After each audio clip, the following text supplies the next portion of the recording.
आज की वीडियो में हम जानेंगे मॉनसून के बारे में, कैसे हमारे देश भारत के लिए ये एक महत्वपूर्ण घटना है, इसकी क्या प्रक्रिया है और क्यों जून से सितंबर में किसी साल काफ़ी ज़्यादा बारिश होती है और कभी काफ़ी कम। मॉनसून क्या है? मॉनसून एक विंड सिस्टम है और ये सिर्फ भारत ही नहीं बल्कि पूरी दुनिया में 20 डिग्री नॉर्थ और 20 डिग्री साउथ, जो कि पृथ्वी का ट्रॉपिकल एरिया, उष्ण कटिबंधीय क्षेत्र बोला जाता है, वहाँ देखने को मिलता है। पर हाँ, भारत और उसके पड़ोसी देशों के लिए मॉनसून एक महत्वपूर्ण रोल प्ले करता है। मॉनसून शब्द एक अरेबिक वर्ड मौसम से लिया गया है, जिसका मतलब होता है मौसम या सीजन। मॉनसून दो प्रकार के होते हैं, साउथ वेस्ट मॉनसून जो जून से सितंबर में देखने को मिलते हैं और रिट्रीटिंग मॉनसून अक्टूबर से नवंबर। मॉनसून समझने के लिए आपको सबसे पहले एक बेसिक बात पता होनी चाहिए और वो ये है कि हवाएं हमेशा हाई प्रेशर एरिया से लो प्रेशर एरिया की तरफ चलती है। ऐसा इसलिए क्योंकि लो प्रेशर एरिया वहां बनता है जहां गर्मी होती है, जिसके कारण हवाएं गर्म होकर ऊपर की तरफ उठने लगती है और नीचे खाली स्पेस बनता है, वहां की तरफ ठंडी हवाएं अट्रैक्ट होती है। तो हर जगह इसी वजह से हवाएं चलती है। गर्म हवा ऊपर जाके ठंडी होती है, फिर नीचे आती है, और ठंडी हवा जब गर्म होती है तो वो ऊपर जाती है और ये प्रोसेस कॉन्टिन्यूसली चलता रहता है हमारी धरती पर। इसमें सूर्य का इंपॉर्टेंट रोल रहता है क्योंकि धरती में गर्माहट सूर्य से ही आती है। धरती की अपनी अंदर से आने वाली heat when compare to sun's heating बहुत कम है, इसीलिए जहां सूर्य की किरणें डायरेक्ट और सबसे ज्यादा पड़ती है वो धरती में लो प्रेशर एरिया होता है, जैसे कि इक्वेटर और उसके पास वाले ट्रॉपिकल एरियाज। दूसरी इंपॉर्टेंट बात यह है कि पानी और जमीन सूर्य की किरणों से अलग अलग टाइम पे गर्म होते हैं। पानी को गर्म होने में और ठंडा होने में जमीन के मुकाबले ज्यादा समय लगता है। जमीन ठंडी भी जल्दी हो जाती है और गर्म भी। तो इससे आप समझ गए होंगे कि जो हमारे कॉन्टिनेंट्स है वो जल्दी गर्म और ठंडे हो जाते हैं और समुद्र लेट ठंडा या गर्म होता है। अब इस एग्जाम्पल को देखिए, एक तरफ इंडियन ओशन है, एक तरफ भारत, और सूर्य इन्हें इक्वल तरीके से गर्म कर रहा है। पर जैसा मैंने आपको बताया कि लैंड ज्यादा जल्दी गर्म होगा या तपेगा और समुद्र लेट गर्म होगा। अब इसे हुआ ये कि भारत जो जमीन है के ऊपर लो प्रेशर एरिया बन गया है और ओशन में कंपैरेटिवली एक हाई प्रेशर एरिया है।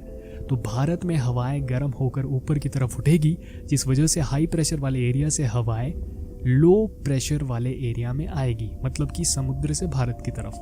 अब क्योंकि ये हवाएं समुद्र से होते हुए आएगी, ये अपने साथ काफ़ी ज़्यादा मात्रा में मॉइस्चर, पानी को सोखते हुए आएंगी और इन्हीं को हम साउथ वेस्ट मानसून बोलते हैं, क्योंकि ये साउथ वेस्ट डायरेक्शन से आती है। अब शायद हो सकता है आपके दिमाग में एक प्रश्न आए कि क्यों ये हवाएं जून से सितंबर के बीच ही चलती है, और इसे समझने के लिए हमें धरती की एक्सिस के बारे में जानना पड़ेगा।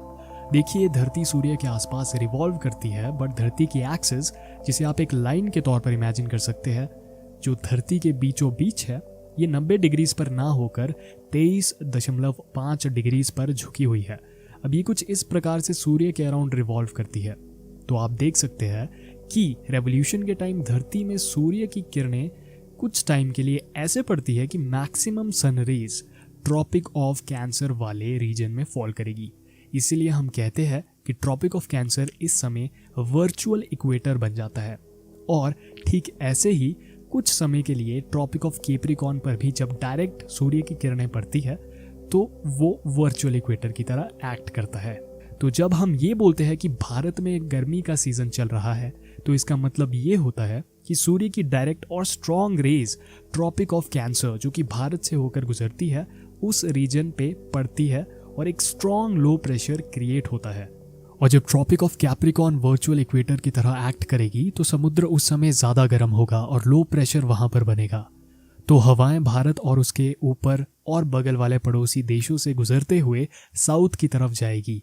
इसे ही हम रिट्रीटिंग मानसून भी बोलते हैं। अब जब हम मानसून के बारे में समझ गए हैं तो हमें ये भी समझना चाहिए कि क्यों मानसून के समय कुछ क्षेत्रों में भारी बारिश देखने को मिलती है और कुछ क्षेत्रों में सूखा ही पड़ा रहता है, बहुत कम बारिश या ना के बराबर बारिश होती है। और इसका रीज़न है टोपोग्राफी ऑफ इंडिया। हमें पता है कि भारत में कुछ एरियाज प्लेन है और कुछ एरियाज पर्वतीय है, और माउंटेन रेंजेस पर्वतीय क्षेत्र की वजह से ही कुछ जगहों पर भारी बारिश होती है और कहीं पर बिल्कुल भी नहीं। चलिए समझते हैं क्यों। जब साउथ वेस्ट मानसून भारत की तरफ आता है तो उसके भी अलग अलग ब्रांचेस या पार्ट्स होते हैं, जैसे अरेबियन सी से 3 ब्रांचेस भारत की तरफ आती है। एक ब्रांच वेस्टर्न घाट से टकराती है और यहाँ ओरोग्राफिक रेनफॉल होती है।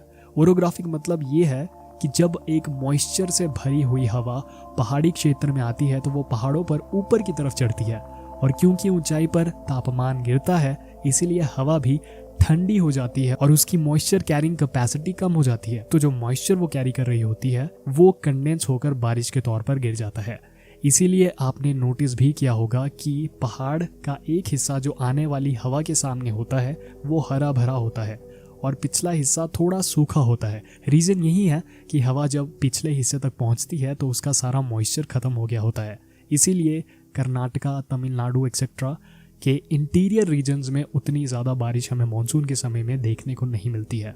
सेकेंड ब्रांच मानसून की मुंबई की तरफ आती है और वहाँ बारिश कराती है। ये ब्रांच गंगा प्लेन्स तक पहुँचने के बाद बे ऑफ बंगाल वाली ब्रांच के साथ मिल जाती है, जिसके बारे में हम डिस्कस करेंगे। और फाइनली अरेबियन सी वाली थर्ड ब्रांच गुजरात वाले क्षेत्र से होकर राजस्थान वाली साइड जाती है, क्योंकि इन्हें भी अरावली रेंज का सामना करना पड़ता है और ये उसी रेंज के अलॉन्ग राजस्थान, दिल्ली और हरियाणा पहुंचती है। ये ज़्यादा मॉइस्चर कैरी नहीं करती है और ये आगे जाकर बे ऑफ बंगाल ब्रांच के साथ ही मर्ज कर जाती है। फाइनली बे ऑफ बंगाल वाली branch as the name suggests bay of Bengal से मॉइस्चर को उठाते हुए म्यांमार वाली साइड को जाती है और वहां से Arakan Yoma, eastern Himalayas, Patkai hills, Mishmi hills, Abor, Miri, Dafla, बहुत सारी हिल्स, क्योंकि एक बहुत ही पर्वतीय क्षेत्र है, बहुत ज्यादा यहाँ पर रेंजेस देखने को मिलती है, उनसे टकराते हुए वहां पर बारिश कराते हुए ये वेस्टर्न हिमालयाज की तरफ को बढ़ चलती है। और फाइनली ये दोनों ब्रांचेस अरेबियन सी वाली और बे ऑफ बंगाल वाली मर्ज होकर नॉर्थ वाले